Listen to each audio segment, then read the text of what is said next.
Good evening. This is your moderator, Tony Spera, and welcome to another edition of Seekers of the Supernatural.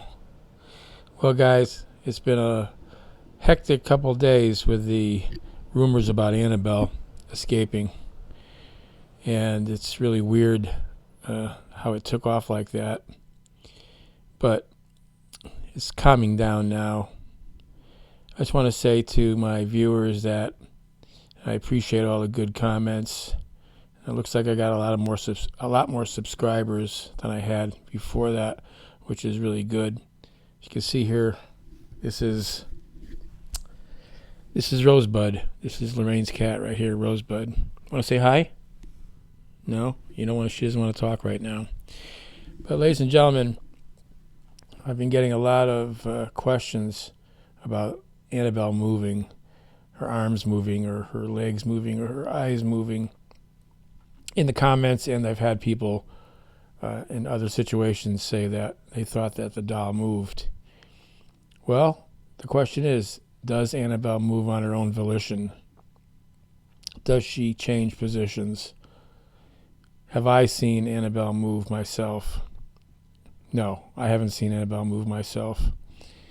But other people have. Other people that have come to the museum say they saw her hands move, but not while they're watching it.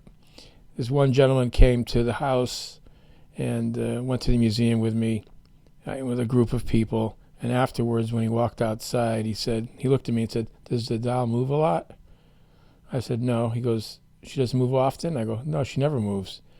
He says, "Well, look at this picture that I took when I first entered the museum." He goes, "and 5 minutes later, I took another photo. Look at it." And I looked at the first picture, and her hands were together like this. And then the second photo he said he took about 5 or 10 minutes later. I have no cause to doubt him. The hands were apart like this. And nobody jostled the case. Nobody touched the case. Even if you touched the case, the arms wouldn't move like that.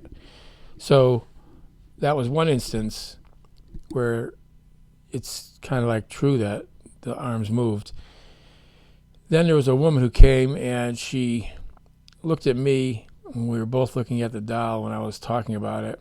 And she looked at me, she said, "That's the only reason I came tonight, was to see that doll." And I said, "Gee, you didn't want to talk to Lorraine, or didn't want to talk to me?" And she said, "Well, I don't mean it that way." She said, "I've been thinking about that doll for the last couple of days." She said, "So that's why I'm here." She points at the doll. "That's why you want to take a photo next to the case?" She said, "Yeah." So I took her camera. I took a photo of her standing next to the case, and I handed her the camera back. And then she started to walk away, and I said, "Wait a second." I took the camera back from her and handed it to her girlfriend that had come with her. I said, "Why don't you take a picture of her standing on the other side of the case?"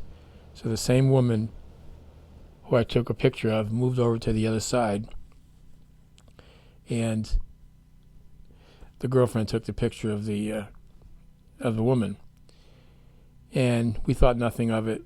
Then after that, we visited the gravesite of Ed and Lorraine. That was part of the evening, to show them the monument and show them the gravesite itself of Ed and Lorraine Warren, and then to talk about how to take psychic photos and how to get EVPs safely. And so we're walking away from the monument, and the lady's tugging on my arm, the one I took the photo of. She said, "Hey, can I show you something? It's kind of weird." I go, "What?" I thought it was something in the graveyard, She said, "I took a picture in the museum, remember?" "Oh, you took a picture of me in the museum, remember?" I said, "Yeah." She said, "Look at the doll's eyes." So I look at the doll's eyes.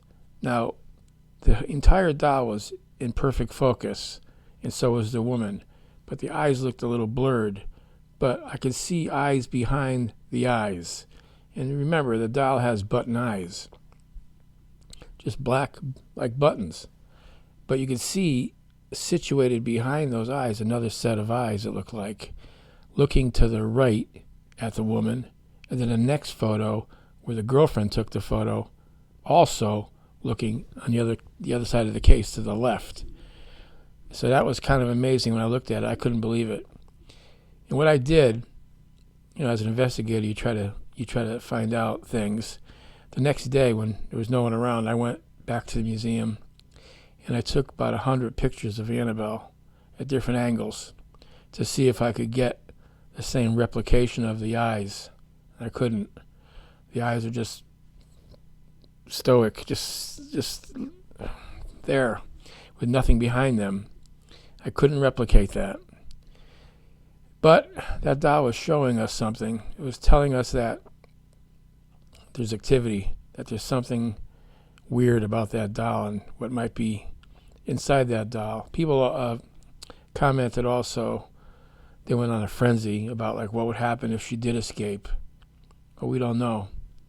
I couldn't really reliably answer that question, what would happen if she was gone. Say I went in there today and she wasn't there and it wasn't broken into because no alarm went off. That would be an apport through teleportation. If I went into that museum today and Annabelle was not in there, but the place was not broken into, in other words, she vanished, that would be what's known as an apport through teleportation. In other words, an object dematerializing in one location and perhaps showing up in another location fully materialized. We've had that many times in haunted houses, where car keys would be put on a table. Moments later, the car keys are gone, and the person knows that they just put those car keys there, and then an hour later or so, the car keys are sitting on the bed, and no one touched them. There was no one around. That's an apport through teleportation, where something dematerializes and then reappears in another location. So that is how Annabelle could vanish from the case. What would she do in the world? In other words, if I just let somebody take the doll or sold the doll to somebody, what would happen? I don't know that either. But I wouldn't want to even venture a guess, because it's how the doll would be used or what the doll might do to someone. As I've related the other stories in previous videos, that tragic things have happened when the doll was challenged. So, and people have asked me, well, how about Zach? He touched the doll. How come he's still alive? Somebody just commented on that. Well, remember this, ladies and gentlemen, that evil, it's a random thing when it comes to touching objects like that. In other words, sometimes nothing will happen. Sometimes nothing will happen for a long time, but other times the demonic could work its evil doings whenever it wants to, not when the person touches it. That's the problem. People think, well, I touched it, nothing happened. Yeah, well, it could be months from now something tragic happens. It could be years from now something happens. So nothing happened to Zach, fortunately. We don't want anything to happen to people. So nothing happened to Zach. I believe he said he touched it or brushed up against it. Maybe nothing will ever happen to Zach. But it's not a good thing, though, to do that, to have your aura mingle with the aura of that inanimate object, the evil that's infused within it. That's why we keep it in a glass case, so you can't touch it. Because everything has an aura, as you know. This little cat here has an aura. I have an aura. You have an aura. Your animals, anything that's alive that God created, that's still alive, has an aura generating around it. And you want to kind of preserve that aura and protect it. And the way we protect it in the New England Society for Psychic Research, the way we protect it is by praying to God for protection and envisioning ourselves in a glowing halo of white light around the aura. I want to thank everybody for the beautiful comments about my wife that say she's beautiful. I know that. Of course she's beautiful. She's kind. Of course she's kind. Loving. She's loving. Pure of heart. She's pure of heart like you wouldn't believe. Just like Lorraine. She's a better person than I am, ladies and gentlemen. I'll just tell you that right now. She is a much better person than I am. I'm not just saying that. I mean it. She has the kind of love for animals, for what's right and wrong, that I don't really have that much. I love animals, but she loves them more than I love animals. She just has this kind of affinity, and I think it's from Ed and Lorraine. I know it is, because Lorraine loved the animals, and so did Ed. Ed rescued a lot of dogs. Lorraine rescued a lot of animals. Cats, dogs, chickens, Ed had a pet fox, like you know. I told you before. He had a pet fox. He named it Red. Judy picked that up. She picked up the kindness, the warmth, the compassion for all living things. And she made me that way. Judy made me that way more. Remember, I was like one of these rough, gruff kind of cops years ago on an ego trip. A lot of people, ladies and gentlemen, are on ego trips. And that's part of our problem in society today, that we always have to be right and we always have to be center stage. Well, I don't feel that way, not anymore.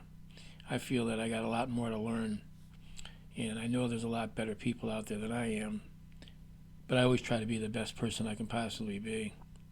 And when you're a good person, when you act nice, when you are kind, that's part of your protection too, because God is going to protect the kind people, because he knows you're living like he wants you to live. But Judy, though, is something special. People ask me, does she have the abilities that her mom had? She does, but she doesn't use them. She hasn't developed it because she's frightened. If you saw the movie Annabelle Comes Home, of course it wasn't really all like that, of course. But Judy is afraid of the paranormal. She's afraid of the preternatural. I don't blame her. But I guess because I'm a man, because I learned from Ed, I put up the wall of defense that I can handle it. The problem is, though, you can't get cocky either. Never get cocky. When you're up against an unseen, intangible, really powerful entity, enemy, you have to really be cautious. Very, very cautious. Never underestimate the power of the devil. Never underestimate the power of evil, but never underestimate the power of God either. God is all powerful. If you go up against an enemy in the physical realm, you can't underestimate them either, right? There's these skinny little guy with little arms like this, and he can beat the heck out of you against a big muscle man. It's not how you look. It's not how strong you are. It's the ability that someone has. And the devil has an ability that you don't. It has the wisdom of the ages. That's what you're going up against. You're going up against the wisdom of the ages. So it's a cunning, conniving entity that wants us to be miserable. It wants to keep us from our destiny. We all have gifts. We all have talents, maybe hidden. Maybe you haven't developed a talent yet. But the devil doesn't want you to either. The devil doesn't want you to develop any talents. The devil doesn't want you to be pure. The devil doesn't want you in heaven. The devil's a jealous liar. Hey, what's the matter? I see she wants me to pet her. Okay, all right. Okay, Rose. This is Rosebud. The other cat is a little more skittish, Daisy. Daisy's the one that almost looks exactly like this one, and I have to give her medication, a cream medication in her ear every day, twice a day. So I have to come here. I don't live here. This is Lorraine and Ed's house, but of course we inherited it, but we don't live here. We live in another town about 40 minutes away. The devil is cunning. The devil is real. But remember this, so is God. God created everything in this realm, in this world. He created a beautiful realm, a beautiful world. When you look into someone's eyes, it is true that you're looking into their soul, You can see a lot in a person's eyes. Be kind, be nice, be loving, be compassionate, be generous, be forgiving, and be loving. That's what you have to be.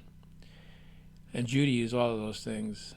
She was my angel that came and saved me from certain doom, really. I was on a bad track. When I met her, I was on a bad pathway. I don't mean criminally or anything. I was a cop. But I mean excessive drinking, not taking care of myself, all kinds of crazy things. But when I met her, she straightened me out. Just by her loving ways, she straightened me out. After I pass away, and I sure hope I pass away first, because I don't think I could live without her. So I want to go first. But what I want to happen is these videos that I make, these YouTube videos that she can look at, hopefully she'll go look back and see some of these videos, and they'll stay up,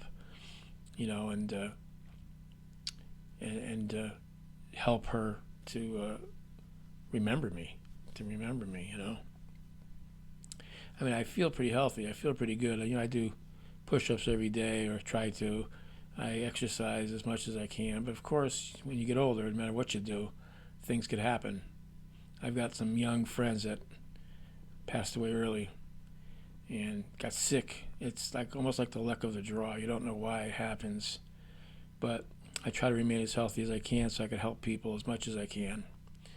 And I want to keep on trying, to help everybody I can, including everybody listening. You can have the knowledge that I have gleaned throughout the years from Ed and Lorraine and through my life experience, and you could use it to counteract evil, to counteract bad things in your life. Life is funny, people go through life. Some people have a beautiful life, nothing ever happens bad to them. They live to be 95 years old age, and they die of natural causes. Other people have tragedies, traumas, heartache, more than I've ever had, and I've had a lot, but more than I have had. But I'm very grateful to even have this channel and have you as subscribers, and to get feedback from you. I learn from you guys, There's things I learn when you comment on things. I learn a lot. So, to go over just again, Annabelle has moved, but I've never seen her move. Annabelle, if she escaped, if she did leave the case, it would be called an apport through teleportation, the dematerializing of an object and then reappearing at another location, maybe at another time. And that has happened. That's a paranormal phenomena. Apports. A-P-P-O-R-T. Apport. Through teleportation. Ladies and gentlemen, I appreciate everything. I'm going to keep coming to you with things. There are certain things that I'm not going to talk about Ed and Lorraine's cases, because Warner Brothers owns their life story rights of Ed and Lorraine. So to publish or project these things to the media might be contradictory to the contract that Lorraine signed with them years ago. But there are certain things I could mention, but I can't go into great detail on certain things. But what things that I can, I'll clear with Warner Brothers, and I can tell you about. I could also tell you that Conjuring 3 is coming out June of 2021, and it'll be The Devil Made Me Do It case. You can find the book, The Devil in Connecticut, which is the case that's based on Amazon, probably used. It's not in publication anymore, but there's used copies out there or on eBay. The Devil in Connecticut. It's about Arnie Johnson and Debbie Glatzel and David Glatzel and the Glatzel family in Brookfield, Connecticut. Happened about 1980, 81. It's a real good story. It's about how the devil made someone kill. And that's what this movie is going to be about. So I'm going to sign off now, ladies and gentlemen, and I appreciate everything as far as comments, as far as your support, as far as you saying how much you like to see Judy on there. I'll try to get her back. But remember, she's bashful. She's not a camera hog like me, I like to see myself on camera. I don't know why. I always thought I could be a good actor, be a good movie star, but I guess that wasn't in the cards, I always thought I'd be a good singer. I could sing. I can hold a key, but I'm not a great singer. You have to find your gift. If you ever heard Steve Harvey talk, the Steve Harvey Show, and he's also on Family Feud, he's a great guy. He's a great man. Very religious, too. Listen to him sometime and his motivational speeches. You have to find your talent. Everybody has a gift. Just find what it is. and go with it. Okay, ladies and gentlemen, until next time, which I hope will be soon, God willing, I want you to be blessed, I want you to be happy, and I want you to stay tuned. Thank you.